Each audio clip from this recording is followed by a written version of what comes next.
ఒక clear focused మైండ్తో వచ్చారు వీటిలోకి, చాలా ఫోకస్డ్గా ఉన్నారు. వాట్ ఎవర్ ఎన్ని స్ట్రగుల్స్ వచ్చినా ఫేస్ చేశారు. మీ గోలే మీకు కనిపిస్తుంది. అర్జునుడు, కరెక్ట్. అర్జునుడు కూడా కదా, ఏకలవ్యుడు. ఓకే, మీ గోలే చూస్తూ ఉన్నారు. ఎన్ని అంటే మేము అనుకున్నాం మధ్యలో ఎక్కడో చోట జారిపోతారు అనుకున్నాం. ఇంత కొట్టుమిట్లాడే సిచ్యువేషన్స్ ఉన్నాయి కదా, ఎక్కడొకటి జారిపోతారు అనుకుంటే, బట్ లేదు, ట్రావెల్ అవుతూనే ఉన్నారు. సో ఇప్పుడు బిగ్ బాస్లోకి వెళ్ళేటప్పుడు మీ గోల్ ఏంటి? నా గోల్ ఎంటర్టైన్ చేయడం.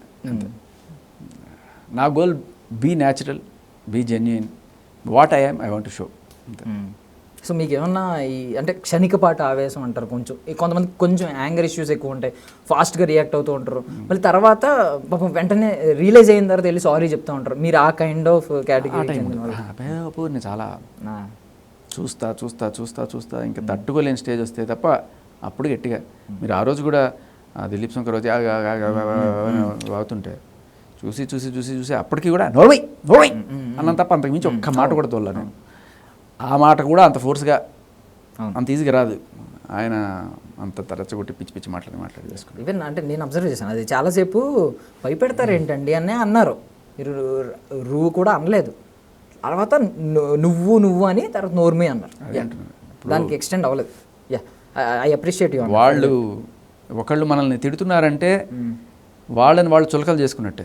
ఇప్పుడు వాడు వీడనే ఒక పెద్ద లేకపోతే ఒక అమ్మాయి నన్ను మాట్లాడిందంటే నేను తిరిగి నువ్వు అది ఇది అని మాట్లాడడం ఎంతసేపు. అప్పుడు నేను మాట్లాడినప్పుడు అది తప్పు కూడా కాదు, ఎందుకంటే I'm not the first person who committed this. నువ్వు నన్ను ఇలా తిట్టడం వల్ల నేను తిరిగి నిన్ను అలా తిట్టే అర్హత నువ్వు సంపాదించుకుంటున్నావు. అంటే నువ్వు అలా తిట్టే అలుసైపోతున్నావు నువ్వు బేసికల్లీ. అయినా కూడా I didn't want to do that. I want audience to do that. అదే చేశారు. యా, సో మీరు రెస్పెక్ట్ ఏమని చేశారు అక్కడ ఆ పాయింట్ ఆఫ్ టైంలో?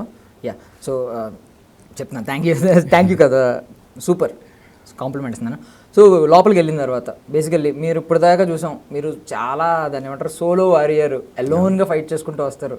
లోపలికి వెళ్ళిన తర్వాత మీకు స్కోప్ కూడా ఉంటుంది, ఫ్రెండ్స్ ఫామ్ అవుతూ ఉంటారు, సమ్ టైమ్స్ గ్రూప్ గేమ్స్ ఉంటాయి, సమ్ టైమ్స్ ఫ్రెండ్స్ వల్ల ఒకరినొకరు సపోర్ట్ చేసుకుంటూ బ్యాకప్ చేసుకుంటూ ఇలా ముందుకు వెళ్తూ ఉంటారు, ఎంటర్టైన్ చేసుకుంటూ. సో మీరు ఏ జర్నీ ఏ వేని ఎక్కువ చూస్ చేసుకుంటారు? మనకి ఏమీ తెలియదు అబ్బా. ఆడికి వెళ్ళిన తర్వాత ఎలా ఉంటుందంటే, ఒక స్వయంవరం జరిగిందంట, దాంట్లో చేపల్ని కొట్టు, శివధన సిత్తు, ఇలా రకరకాలు ఉంటాయి కదా. ఇది ఎలా ఉంటుందంటే, నువ్వు దండ తిప్పి తిప్పి తిప్పి ఇసిరే, ఎవరి మీద పడితే దేవుడు వాడినే నిన్ను మొగుడుగా చేసినట్టు అన్నట్టు. అలా నేనేమీ ప్రిపేర్ అవ్వాలా, బట్ సిచ్యువేషన్స్ ఎలా వస్తాయో మనుషులను బట్టి అలా వెళ్ళడం తప్ప నాకు ఇంకేమీ తెలియట్లేదు. నేనేమి ప్లాన్ ఏమైతే వేసుకోవాలి.